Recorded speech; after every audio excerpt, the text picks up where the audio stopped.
We have quorum for planning if we needed to move forward. I'm just going to text Councillor Fody.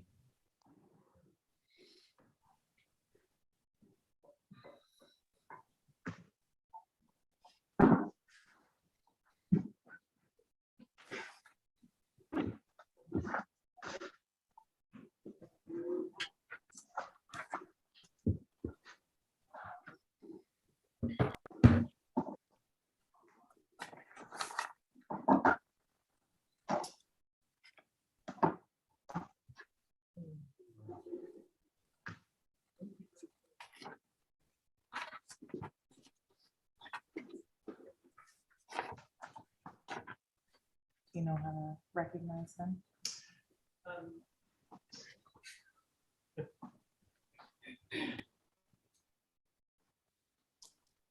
Okay. Oh, there's Terry. Perfect. Okay. So Mr. Van Allen, I don't know how to let them in. Mr. Van Allen, I see that your hand's up, but unfortunately we're working without a clerk right at the moment. So could you please text your question in the Q&A and we can answer it there. We're going to figure out if we can add somebody in to the live meeting to ask questions when appropriate. Marnie, do you know how to add them in so that they can ask questions or no? As the host or co-host of the meeting, you can ask people to unmute themselves to allow them to speak. I think you can also change their status to a panelist to allow for that. Okay. Mr. Robertson is with me. Okay, thank you, Andy. We've recognized that. So Mr. Robertson, thank you for joining us.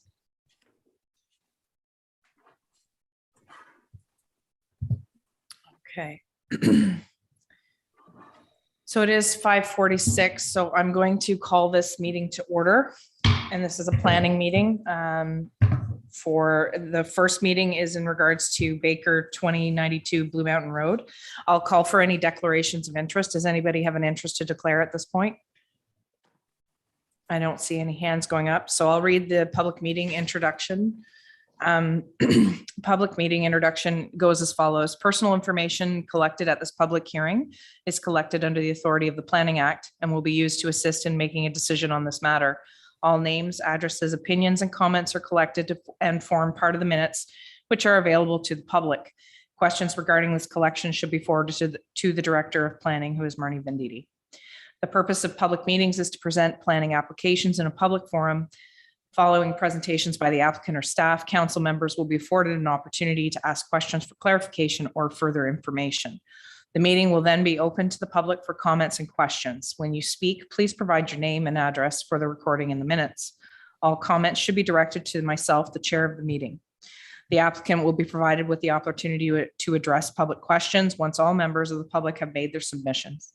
If a person or public body would have an ability to appeal the decision of the council to a local planning appeal tribunal, but the person or public body does not make oral submissions at a public meeting or make written submissions to the township before the bylaw is passed, the person or public body is not entitled to appeal the decision. Okay, so do we have Greg and Kathy are on the line? Perfect. So we'll move forward, which is the purpose of this first planning meeting for Mr. and Mrs. Baker, D14-2022-001, consent application B131-21. Madam Planner, would you like to give us a synopsis? Thank you. I'm just going to share my screen. So thank you through you. This is an application for a zoning bylaw amendment for the property located on Blue Mountain Road. As you can see on the screen in front of you, this is the severed parcel. It's an application for consent to create a new lot off of the overall holding. As a condition of the consent application, the need for a zoning amendment was identified. There was an environmental impact assessment done as part of the severance application, which indicated that development should be restricted to within 70 meters of the front lot line. The reasoning for this was to limit any impacts on the woodland area, which you can see in green on the schedule in front of you. Notice was circulated in accordance with the Planning Act. to all property owners within 120 meters of the subject property, and there's been no input received to date. Wonderful. Okay, so we're back to the main screen. Does anybody on council have any questions or comments in regards to the application at hand? Go ahead, Councillor Foti, unmute yourself, please. Thank you, Madam Mayor. The only question I have with the hydro easement, it's restricting the building to the 70 meters from the road allowance. Does hydro have any restrictions on their easement? Madam Planner? The application was circulated to Hydro. There's no comments submitted, so my understanding is no. The consent application would have also been provided to them, and there was no conditions based on that. Okay. Thank you. Any further comments or questions in regards to the application at hand? Seeing none, then I will ask for a motion to adjourn this particular meeting, and then we'll go into the second planning meeting. I need a mover and a seconder, please. Councillor Jameson and Councillor Foti. All those in favor of adjournment? All those opposed? And the motion is carried. So we're adjourned for the first meeting. Okay. So, sorry, I have 3 agendas in front of me. I wanted to make sure that I didn't speak from the wrong one. So I'll call the second planning meeting to order at 5:50 p.m. And I'll ask again for any declaration of interest or general nature thereof. If you have an interest, please declare it now. I see no hands up. So with that, we'll move forward with the purpose of the meeting for 3.1 tower application T-2022-001-3105 County Road 3. So Madam Planner, could you give us a synopsis, and then we will go for questions. I won't read the public meeting introduction. Everybody was already on the line for the previous one. Thank you, through you. So this is a public meeting for a new communications tower. I would note that Mr. Christian Lee is on the line and has a presentation prepared to provide an overview of the site. So I have the presentation. I can share my screen. Christian, if you would like to speak through it. Can you see my screen, Christian, if I share it? I should be able to, yes, thank you. Okay. Okay. Okay. Thanks very much. Yes, so we've been asked to provide a fairly brief walkthrough. I'm accompanied with Eric Belchamber, who's also with Rogers. So some of the questions, I'll handle myself. Some I may defer to Eric, depending on the field of expertise. And we're going to be providing an overview for 2 different sites that Rogers is proposing as part of the EORN project, which I'm sure most people are familiar with. It's a joint project between Rogers and both federal and provincial governments, as well as the mayor's caucuses across Eastern Ontario, with the goal of bringing at least core communication wireless services to 99% of Eastern Ontarians, 95% of Eastern Ontario covered for at least usable internet services, and 85% of Eastern Ontario with adequate high-speed internet to be able to participate on a call like this, for example. So something good enough for high definition, 2-way conference calling. So those 2 sites, one of them is the site code is C8680 County Road 3 at Outlet. The other one is code C8718. I think we've gone ahead a couple slides. And that one is at Escott Town Line Road at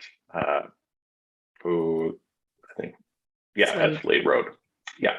So I guess we'll start with this one. So, as part of this project, we're going to be over the next 5 years rolling out over 300 new cell sites across Eastern Ontario.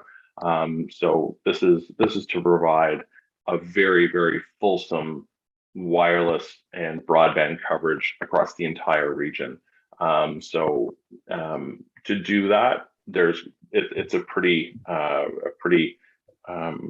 if you look like a 300-piece jigsaw puzzle, that's kind of what Eastern Ontario is going to look like from a wireless network standpoint. So they're going to be we're going to be having these conversations fairly regularly throughout the next few years. This particular one on Escott Young Town Line Road, we found a site at the property right across the street from Slade Road. It's a large farm property. We're proposing that we place the tower just in a treed area. It's an unused area for the property owner. Yeah, so this is the general idea, and I'll show you two different viewpoints just to get an idea of what it's going to look like from two different vantage points along Escott Young Town Line Road. So this is looking north, I believe, towards Slade Road. And then the next slide should be looking southward right at Slade Road. So this is the first one. The second one, we move on there, is C8680. So this is County Road 3 in the outlet community. Again, because this is such a huge project and we're looking to roll out fulsome coverage across the entire region, each tower siting is pretty precise. So we've heard some feedback from both sites as well as other sites across Eastern Ontario as part of this project, and some people suggest perhaps a better spot might be 2 or 3 kilometers up the road or something like that. And it's just it's not viable. So we're working with really specific search areas and trying to find the best spot within those search areas. In this case, we found a large property right here at Outlet.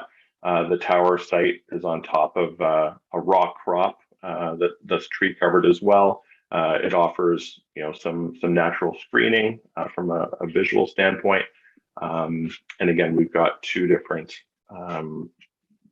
simulated viewpoints, one looking south on County Road 3, the other one looking north. So this first one is looking south, went by pretty quickly, and the next one is looking north, and you can see it indicated by the right arrow on the right-hand side. If we move on to the next slide, one of the questions that commonly comes up, so just to be proactive, and we have had a few questions about these, is color and lighting. So this is a difficult one for us to answer at this point, but people do ask questions about, because you see towers as you drive along the 401 or different roads in the region. Some of them have lights, some of them don't have lights. So just to kind of preemptively answer that question, that's not ultimately up to Rogers. That's a Transport Canada call. Rogers prefers obviously not to light them, but we generally, to be fully transparent, it's to be expected reasonably at a 90-meter tower. There's going to be some lighting that's going to be required by Transport Canada, just from an aviation safety standpoint. But Rogers does make efforts to mitigate and minimize the impact to the surrounding area. For instance, we install shielding underneath the blinking red ones at the top, so that they're not visible in the area below, so that the light is mainly projecting upwards towards the aircraft where it's important, and go from there. And then I think there's one more slide. Of course, we welcome comments from the public. My information is here. The public comment period is open for 30 days and closes February 11th at 5 p.m. So there's still a number of days for anybody who wishes to express support, ask questions, provide comments to Rogers, and also to the Township of Leeds and Thousand Islands, where the commenting body. Ultimately, it's Innovation, Science and Economic Development, ISED, formerly Industry Canada, who grants the permission for these to move forward. But a lot of the weight is on the township's comment. So I will leave it there and open it up to questions. Thank you very much, Mr. Lee. I will open the floor up to council's questions and then go to the gallery for further questions. I see Councillor Grell has his hand up, then Councillor Maybe, then Councillor Oki, and then Councillor Fody. Go ahead, Councillor Grell. Thank you, Your Worship. I'm curious to know, in some of your diagrams, I can't cite which one exactly, you mentioned a lot of kilometers from between towers. And from what I understand, that is a function of the frequency you're using in order to provide a capable data transmission for your internet services. So I noticed also that you didn't provide any information regarding west of these towers in the area in and around, say, Highway 15 and 32, which, if you look at it, isn't too far kilometer-wise. Can you extend that range of kilometers using the spectrum that I'm sure you've purchased from the federal government? Number two, clearly these towers require power and they require fiber connection, if I'm not mistaken. So is some of your location based upon the availability of fiber? And if so, does that limit where you can start putting these towers? You've made a comment, I think, that they were based upon, our research has done this and comes up with the best coverage possible. But I think there are other factors that may be in there that I would be interested in hearing about. That's my first part of the questions. I'll turn it over to other council members now. Thank you. Thanks for the questions. Hopefully I got them, and please let me know if there's anything I missed.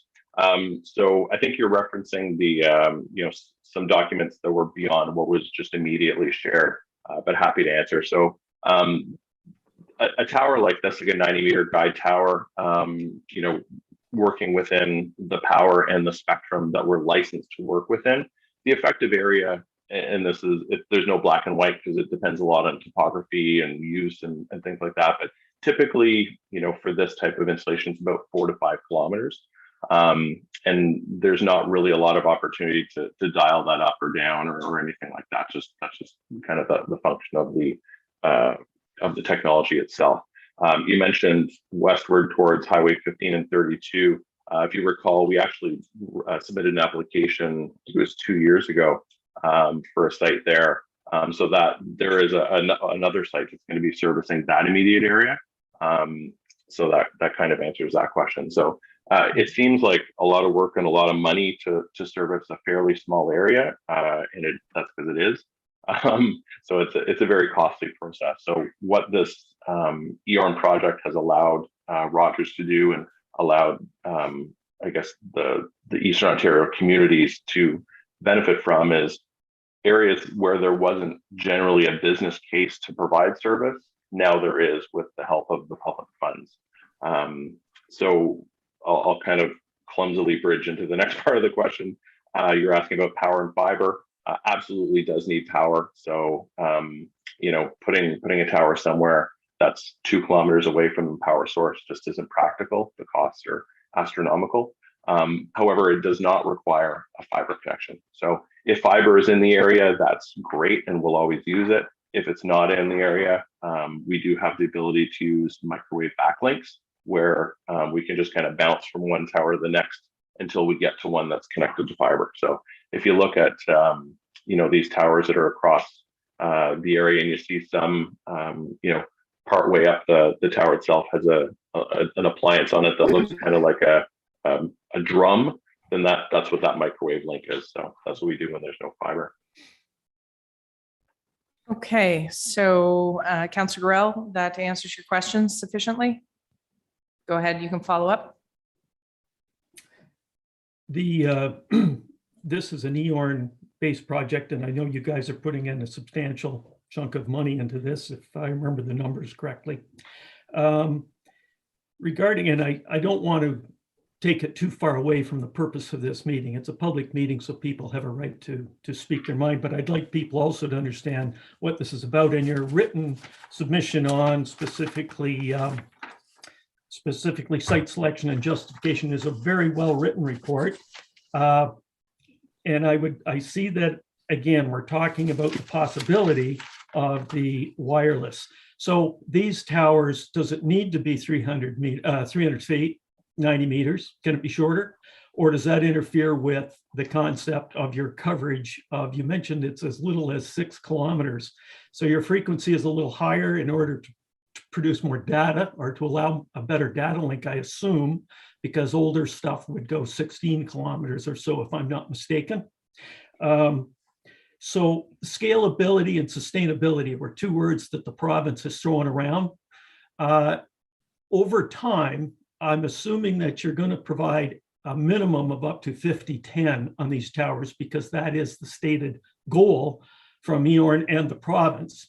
So going beyond that, a few years from now, when that is inadequate, and it shall be inadequate, there is no doubt, what are you prepared, or is it beyond the scope of this, for your scalability situation? In other words, new technologies coming out, use the same tower. Can you eliminate some towers when these new technologies come on board? Or actually, do you need more towers when these technologies come on board? Thank you. To be perfectly honest, I'm not a futurist, and my expertise is more or less limited to for the technology side, to the immediate needs. So I don't have a fulsome understanding of what compatibility will look like 20 years from now. So I'm not going to comment on that specifically, and I'm not sure how relevant it is for this specific site either, as you mentioned. But in terms of the height and whether or not we need more or less, and can we do shorter, each site is our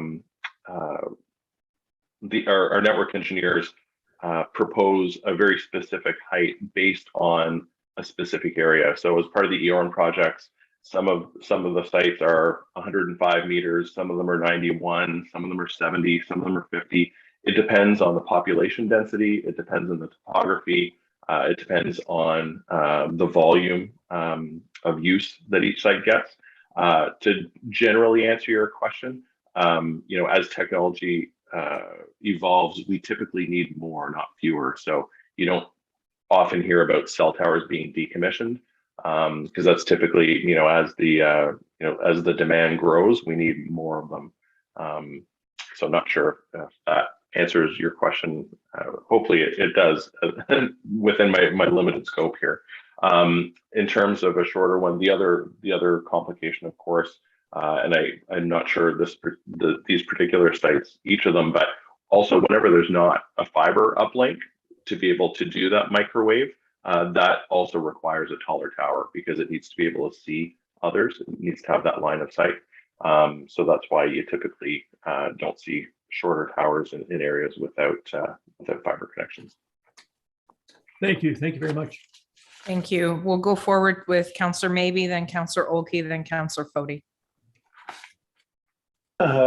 Thank you, Madam Mayor. And my questions are, you did indicate that the coverage is around five kilometers per tower, and the next tower is roughly 10 kilometers away. So that answered that one question.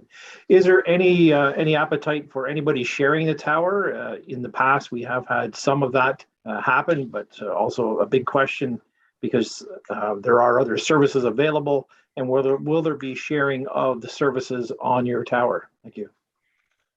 Great question. So the really quick answer is ISED mandates that all licensed telecommunications providers be open to sharing. So the option is there for any other carriers if they do want to co-locate, is the internal term, co-locate on this tower. That option is available to them. So for instance, Bell, TELUS, Freedom, etc. To my knowledge, we haven't had any request for this particular one, although I wouldn't necessarily know if that was the case either. That happens outside of my scope typically, but yeah, the option's there for sure. Any follow-up, Councillor Maybe? Yes, thank you, Madam Mayor. The only other follow-up is, and Councillor Correll kind of alluded to it, is do you see future towers being required within our township borders, because our sight lines and towers going up everywhere? I was driving to Kingston this morning, and within a head turn, I could see 5 different towers. So there is a little bit of a concern that we're going to have an overabundance of towers within our vision anywhere in the township. So what's your thoughts on that one? I can't really provide a lot of insight that I don't have. The way that the EORN project is rolling out is kind of starting on the macro level. So If you look at, I think it's 330 towers across Eastern Ontario, they've kind of put push pins, the high priority areas to kind of fill in first. And of course, where they would wish to have a tower and where we can actually find someone willing to lease that space to build one are not always exactly the same spot. So, some of those end up moving a little bit from that original dart that was thrown. Then once the first, batch are acquired and approved by the various townships and municipalities, then there's kind of the phase two and say, okay, well, this is where this one landed. This is where this one landed. Where does it make sense to go next? So to answer your question, I could say with a fair amount of certainty, there will be others within the township over the coming years, for sure, with a mandate to cover 99% of the population in Eastern Ontario, and each tower having an effective range of, and again, this is very non-specific, but 5-ish, 6-ish kilometers, something like that. It's fair to say there will be more for sure. Okay, thank you. Okay, Councillor Olkey, go ahead. Well, thank you, Worship, and through you. This issue is fraught with emotion and then the weight of power of government behind it, various levels of government. So it's a thorny issue. I'd like to know if your specific site selection was done by satellite map survey, or if it was somebody on the side of the road with a paper map and doing that. It looks like it's good there. Can you tell me how you actually select the specific sites? Was it off a paper map or was it off satellite imagery? Thank you. It's actually our network engineering teams use a variety of very sophisticated tools to monitor network performance and regional topography, nearby sites in terms of being close to one and not another. There are a lot of factors that go in, and ultimately what it renders is a general search ring, search area, where it's decided that to optimize the performance of the network and the service to users, this is a general area where a X amount of meter high tower would be optimal. So that's it. So it's a variety of a lot of things, including satellite imagery, including sophisticated sampling tools. They have trucks that drive around with equipment that's able to read the signal levels and so on. So Go ahead, follow up. Thank you. Given all that sophisticated survey and determination, do you know how many people roughly would be serviced by this tower? this particular one, I'm not privy to that information. No. It would be quite useful to know in deliberation how many people, how many households would be serviced by this. There is also to know there could be some bad blood locally because of it, simply because you have a contract with one person to put the tower up, and then there's a number of people who really don't want it near them. In any case, those are things to consider. Thank you. Councillor Fody, go ahead. Your Worship, through you to Mr. Lee. A number of topics obviously have been covered by my colleagues, so I'm going to branch over to something different. It's been indicated that bird deaths are associated with these towers. Can you respond to that? Is there a specific question? Is there bird deaths? I'll make it real easy. I'm on a tower that doesn't exist yet. It's kind of hard to answer. I'm familiar with some towers where appendages have been added to them to facilitate nesting. I'm not an expert. This isn't something that comes up very often. I'm not sure if Eric has the ability to chime in. Has Eric Belchamber been made a presenter as well? There we go. Eric. Thanks. Yep, thanks very much for your question. I've been listening attentively.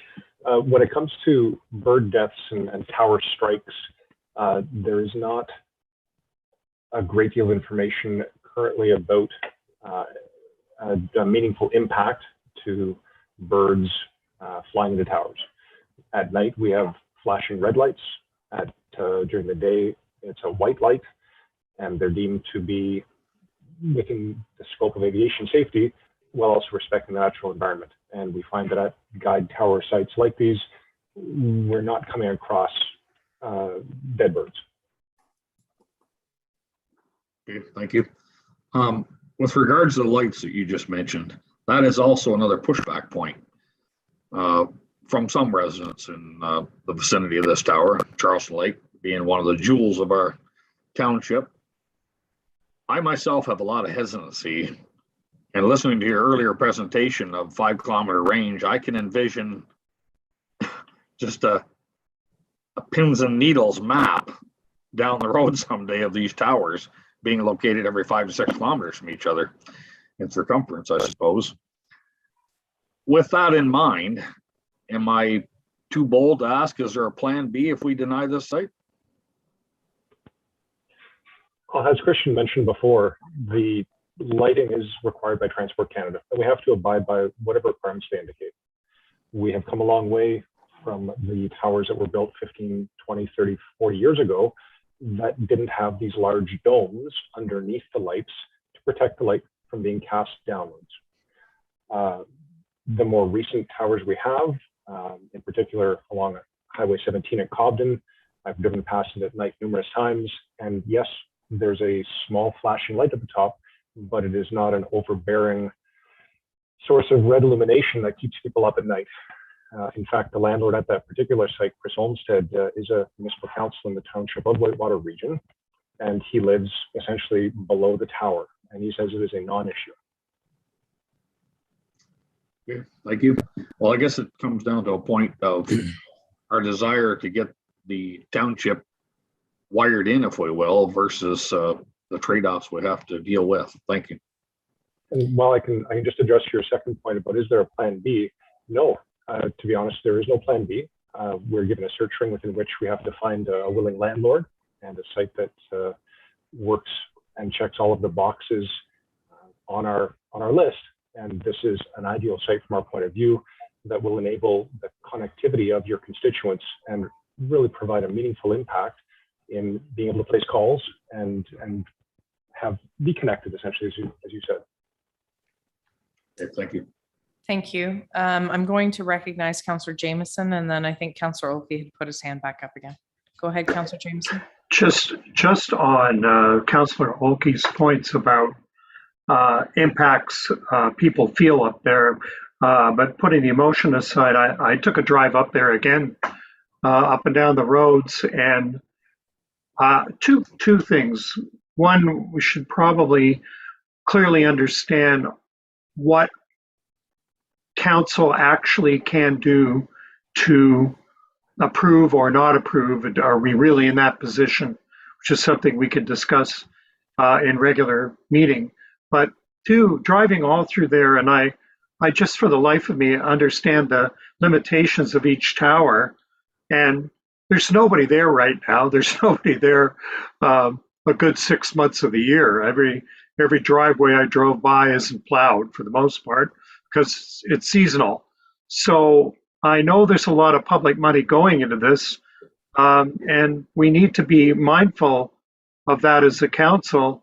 Everybody's pretty excited about the idea of going ahead with all of this, but we had actually had another idea that would probably be better in the longer term. So really my question comes down to why this particular location at this time versus other locations that might be actually closer to where the population base is, particularly the permanent population base.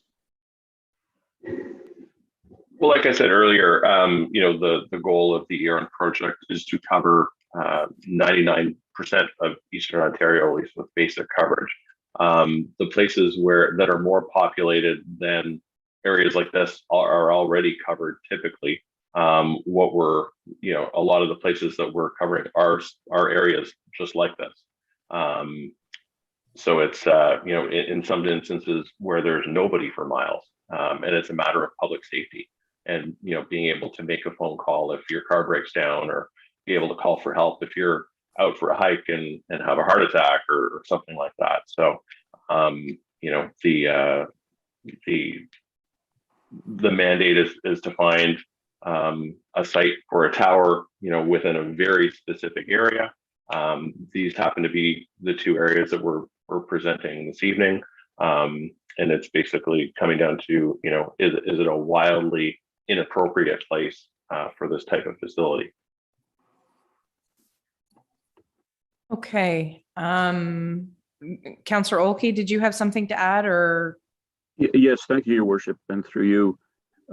Having, like Councillor Jameson, roamed those back roads recently and spoken to residents, one of the concerns was bird strikes, as in migrating birds hitting the tower. Looking at the model of the tower again, I don't think that's going to be a big issue. There were severe issues with it on Wolf Island with the windmills, of course, and in the old type lattice towers. But I don't think that would be a big issue here. However, people did express that they were concerned about it. That's, I think, why it came up. And otherwise, I think most of the council, everyone who has spoken has covered the issues I had. Thank you. It's a common question that comes up, and it's obviously a valid concern. Nobody likes to see bird strikes.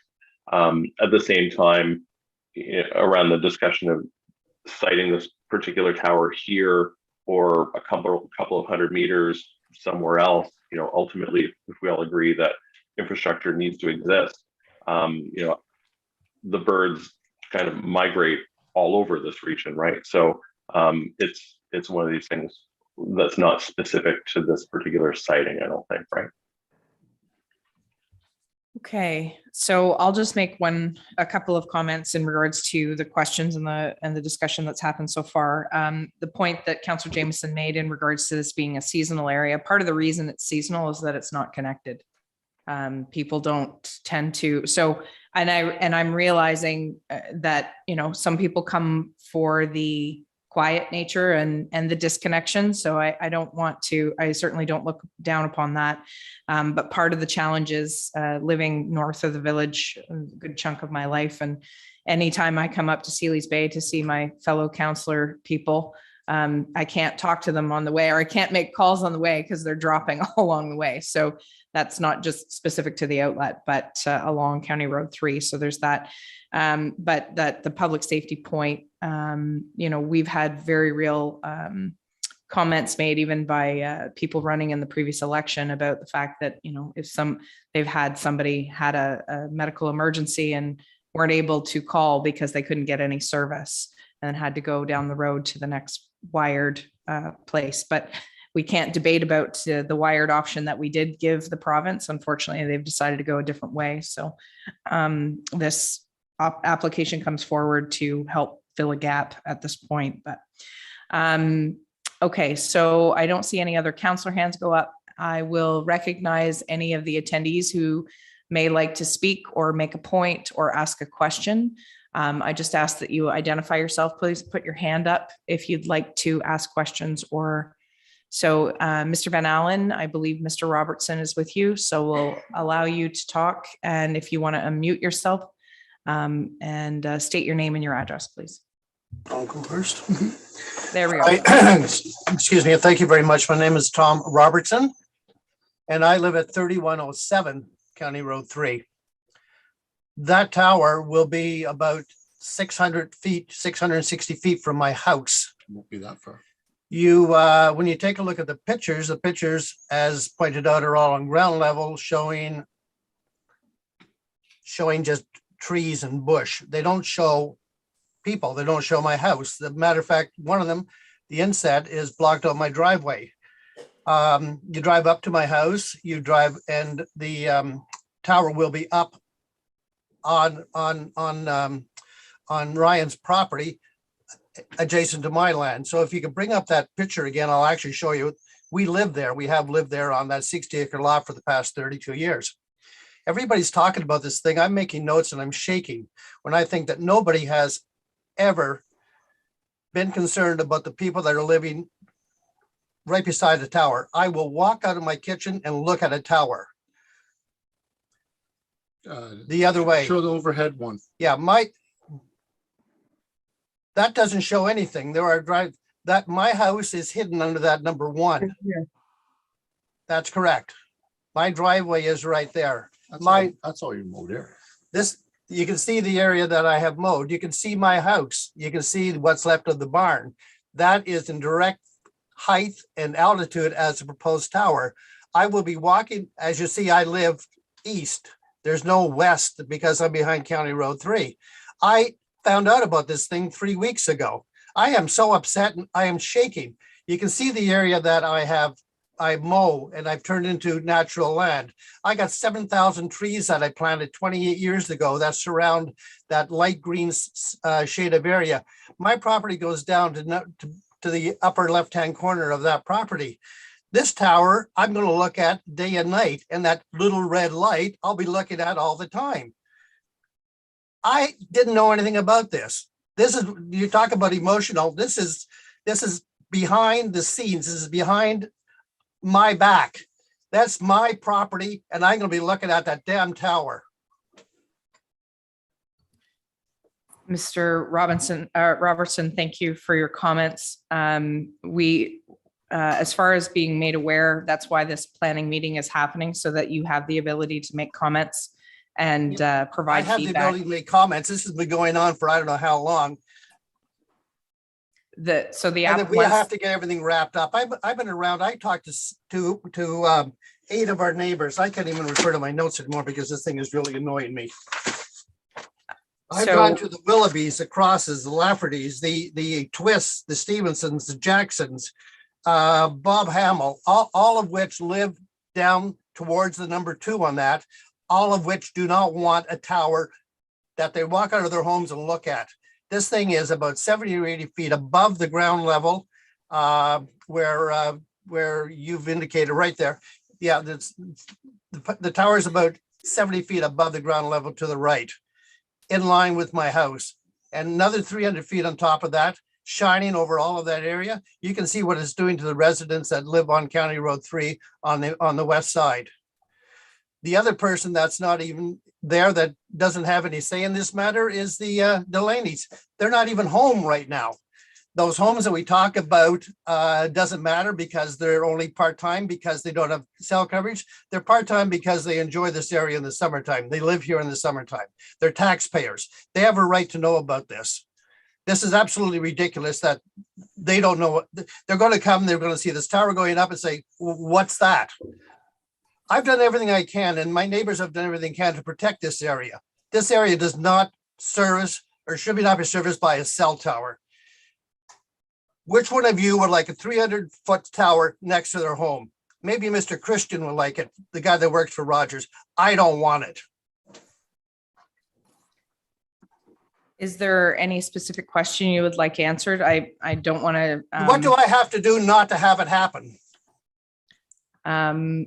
Madam Planner, can you speak to the process in regards to this planning meeting and the feedback that we give the applicants at this point in time, please, and thank you.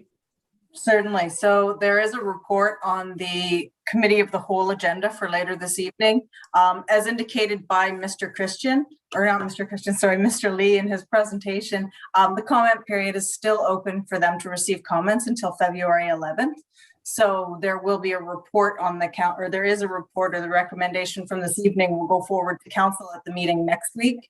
As indicated in Mr. Lee's presentation, it's said that's the approval authority for this tower. So through their consultation process, a comment is required from the township council. So depending on what the council's comments are, they can go into whatever the resolution is, which would then go forward to the representatives for this application and be provided to ISED. And I'm not certain if Mr. Lee or Mr. Belchamber may have anything to add to that. Mr. Lee, Mr. Belchamber, do you have anything to add to that? No, I don't have anything to add. Thanks. I'll recognize Councillor Jameson. I just want to be clear that council can comment, but what exactly, if we have the concerns that I know I have, is our power in addressing this in in some way? I mean, I don't want to put a yes or a no or a defer or whatever, but do we have any actual real say in this thing at all? Madam Planner? Through you, if there are some specific concerns that you would like to see addressed by the consultants, we could always go back with it, whatever those questions or concerns are, to see what they are able to provide or look at a response, and review that information prior to council making a formal recommendation. But as our protocol reads, essentially the comment from council back is to be whether or not our protocol was followed or not. And at this point, our protocol has been followed. So there are questions that you can ask, if specific questions. If staff are to go back to the applicant, it would be helpful to know exactly what additional information council's looking for. I would note Mr. Belchamber also has his hand up. Yep. Mr. Belchamber, go ahead. So at the close of comments, we will provide the municipality with a consultation summary and concurrence request, which identifies the essentially the policy has been followed and the public comments received and how reasonable and relevant concerns were addressed. It will then be up to council to decide either whether to grant concurrence, non-concurrence, or conditional concurrence. And we then provide that to ISED. It's our strong preference, of course, to move forward with concurrence, where the municipality weighs the pros and cons of a potential or proposed installation, and it grants the proponent with concurrence, and concurs with the fact that we have followed the policy and the protocol and completed the consultation as required, and then we are afforded the opportunity to move forward and construct the tower and improve service for your constituents. Thank you. I'll recognize Mr. Robertson, and then that will be the last comment. Unfortunately, we have to get into council and we will be discussing this further in the committee of the whole. Go ahead, Mr. Robertson, sorry.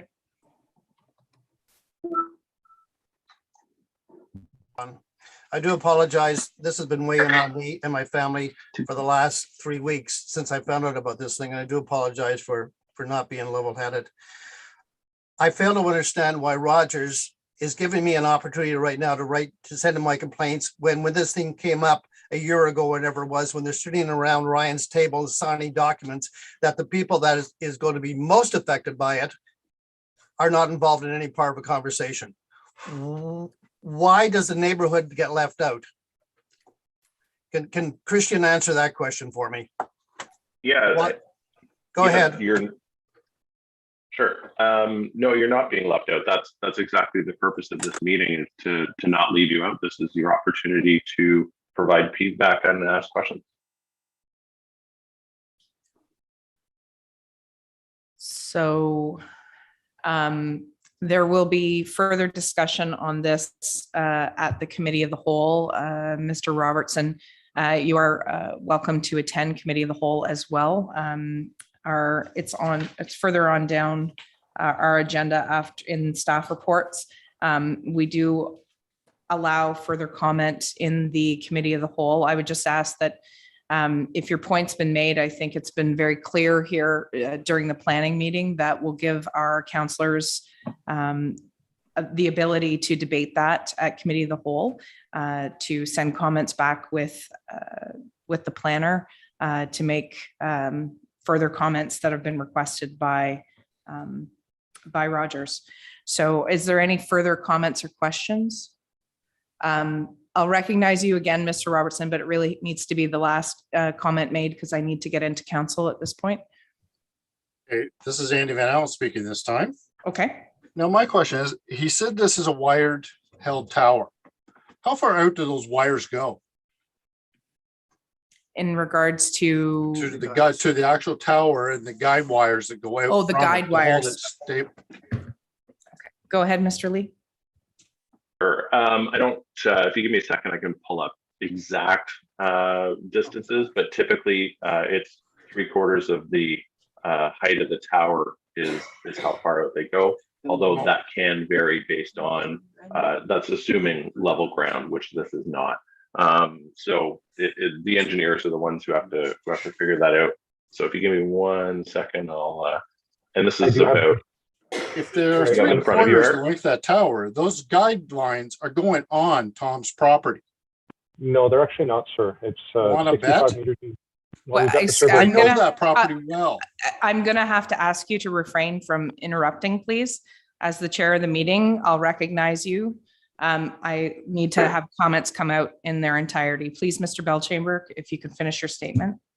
Sure, thank you. We have the legal survey in front of us, and one of the guy wires goes 65.8 meters southwest. The other one goes northwest about 67.5 meters. The other is about 73 meters. And so it is all contained on the landlord's property and does not infringe on any other adjacent property. So that answers the question as far as crossing property lines. Are there any further comments or questions from council before we adjourn? To go ahead, Councillor Jameson, please be brief. Yep, very brief. Understanding that concurrence and non-concurrence really isn't approval or not proving or not approving.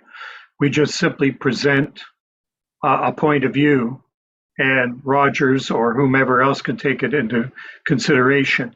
Looking at Mr. Robertson's property and trying to figure out where it is will be based on that. It is really just like it might as well be in his yard. And that is really the basis of concern there, which I support. But I think we have to understand, and our neighbors have to understand, that we don't really have a lot to say. We can disagree with it or we can agree with it, but we don't decide whether it goes up or not. That's my interpretation of concurrence and non-concurrence. That's correct, Madam Planner. That's correct. Councillor Olkey, and then we really need to get into council. Just thank you, Your Worship. And just to confirm, my studies would indicate the same thing as Councillor Jameson just said. Even if we didn't concur with it, we have no means or power to stop it. Thank you. Thank you for your comment. Okay, so we're 5 minutes late for committee of the whole, but as I said earlier, we will be debating this in committee of the whole or providing further context. So Mr. Robertson, if you'd like to join us in that meeting, you will have the ability. I will ask for public comments during that agenda item. So if there's anything else that we haven't covered here, we can hopefully cover it at that point. So I have a motion to adjourn. I need a mover and a seconder, please. Okay, Councillor or Deputy Mayor Lackey, and then Councillor Maybe. All those in favor of adjournment, please signify.